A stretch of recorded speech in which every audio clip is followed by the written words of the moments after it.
asking all 32 teams not to be surprised if they happen. We did an AFC version earlier. Dan, let's go to the NFC.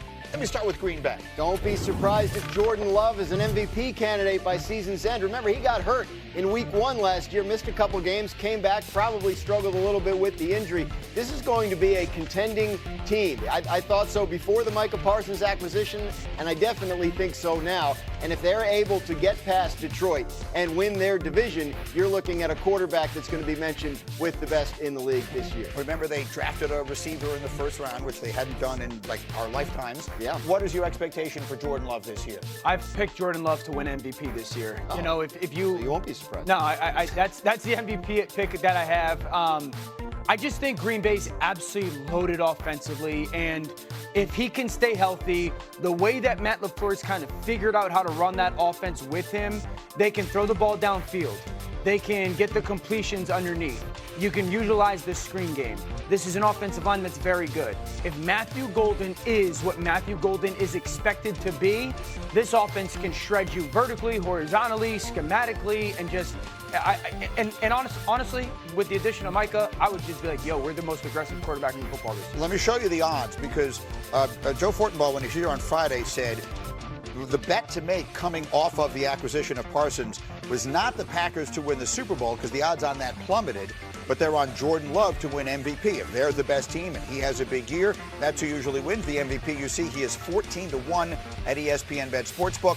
The 5 players ahead of him are Lamar Jackson, Joe Burrow, Josh Allen, Patrick Mahomes, and Jaden Daniels. What do you think of the Packers and their quarterback this year with their new pass rusher? I think if they start fast, I think he'll win MVP. Yeah. That's really been the gist of the problem with Jordan Love over the past couple of years. He's been injured, or he starts off, has those interceptions. If he can start off fast with what they have in Green Bay, I think in my opinion, he'll be the MVP. Yeah, I don't know if it's the most talented skill group in the NFL because you have some groups, like specifically to the NFC, A.J. Brown, very much so the Rams.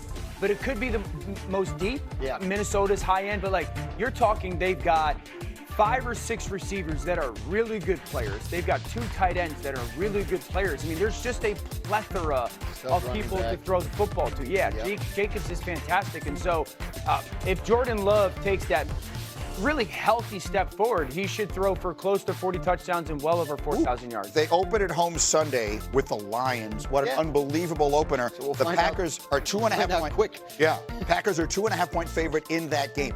The people who make the NFL schedule have some idea what they're doing. That's obviously a magnificent game to start with. Okay, our next surprise in the NFC comes from the New York Giants. Don't be surprised if the Giants lead the league in sacks. I don't know if the Giants are going to be a very good team this year, but I think they have a very good defensive front. When you look at Brian Burns, when you look at Dexter Lawrence, when you look at Abdul Carter, who they drafted in the first round this year, and Kayvon Thibodeau, who's still that's an incredible rotation of guys that can get after quarterbacks. I think they're going to be pretty tough to play. Dan, I'm looking at your response to this on my notes here that you sent in to our producers. I would love you to read what you said to them. I think I said though right here. Yeah, I mean, if they lead the league in sacks, they'll win the division.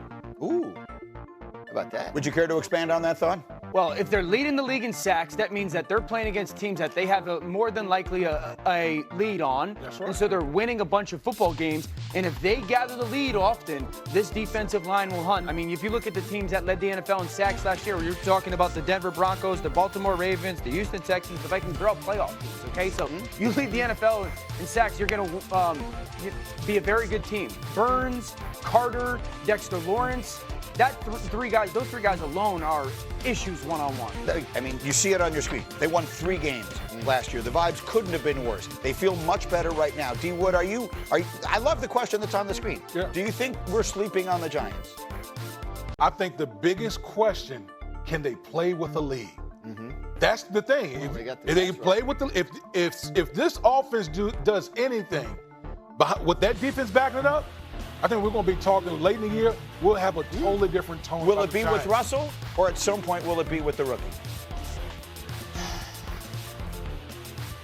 I'm going to say the rookie's going to come in at some point. What do you think, Dan? Yeah, I think Jackson Dart plays at some point this year. That's for me, the big unknown is kind of what is Russell Wilson or who is Russell Wilson. There were moments in Denver, didn't go great. There's moments at the start of Pittsburgh when he takes over last year for Justin. Everyone's like, oh my gosh, and then it fizzled. And it fizzles a little bit because the offensive line's not great and how many playmakers did they have? And so it's not all that different of a situation with the Giants, but it's like if he rekindles some of the magic that he had a couple years ago in Seattle, it's like, okay, I can see it happening. I think that's unlikely. But I do think that they're a little bit more of a nuisance than they were in the years past. That's the definition of, so you're saying there's a chance. Our analytics are giving them a 4% chance to win the division. It's got to be somebody besides the Eagles. That's the rules. Here's what I say. Dan always brings this up because no team has won that division back-to-back years in how long? It'll be 21 years. Yeah. But rules are made to be broken, right? At some point. Theoretically, I mean, 21 years That streak can't go on forever. The streak is old enough. It's not really a rule, Greeny. The streak. Yeah, he made it up. The streak. I didn't make it up. It's a streak. I mean, he didn't make up the streak. No team has won that division back-to-back years. If there's one thing that we're going to know from Graz is that no one has repeated in the NFC. Something weird always happens. I like that line. The streak is now old enough to drink. And I'll tell you right now, there'll be a lot of people really drunk from Dallas that I've been waiting all summer to read. Jerry Jones and a key defensive player on the Cowboys have worked out a contract extension. The thing is, the player is Durant Blaine. Terrific player. 4-year extension, $92 million. The guy we thought this would happen with, of course, got traded away last Thursday. Yesterday, Dak Prescott was talking about Jerry Jones and Micah Parsons and the blockbuster trade. I mean, hell, y'all are asking me questions. It seemed like it got personal in their ends. So that's why I wasn't surprised. If nothing would have been done, we'd sit here and y'all still would have been asking me whether he was playing in a couple of days or when he was going to be playing. That would be a lot more of a headache and distraction than getting a solution to it. It's interesting because you said to us, Dan, after working so hard to break this story with everybody last week, that one of the reasons that they felt some urgency to get it done was that they were entering their game prep, for this week and everything. And there's Dak sort of acknowledging that. So now that the dust has settled, or whatever it is, what kinds of things were you hearing from around the league about the trade? I think people are surprised because people are used to Jerry Jones getting the deal done at the wire, right? We saw it with Dak, we saw it with CeeDee Lamb. I think if you're inside that building, there was a different feeling because, as Dak mentioned, it had gotten somewhat personal, and there were some aspects of this that were a lot different from Dak's situation, CeeDee Lamb's situation, Ezekiel Elliott's situation years back. So I think people are impressed with the Packers. I mean, they did a really good job. They operated, kind of in secrecy till the very end, and then they were aggressive and got it done. But in terms of Dallas, yeah, I think people are surprised. I think everybody just assumed they would get it done in the end. All right, and so some of us will look at this and say, what does this mean for Thursday night? Thursday night, Cowboys at Eagles. I feel like it snuck up on us. It's September this morning, by the way, people. Happy September 1st. The game is in 3 days. What does this mean as far as Micah Parsons' absence now going against that Eagles offense? I'm sure the Philadelphia Eagles breathed a huge sigh of relief knowing that this guy is no longer in the division. That's number one. Okay, where's the pass rush coming from? Where's the pass rush coming from for Dallas? I still think, when it comes to the Dallas Cowboys, it's a line of scrimmage game, okay? They're going to keep – Philadelphia's a run-first team, okay? We're gonna know right off the top as they solve the issue with the Dallas Cowboys in that defensive front. You got to be able to stop the run, okay? And on the other side, can the Dallas Cowboys run the ball? Yes, we know they got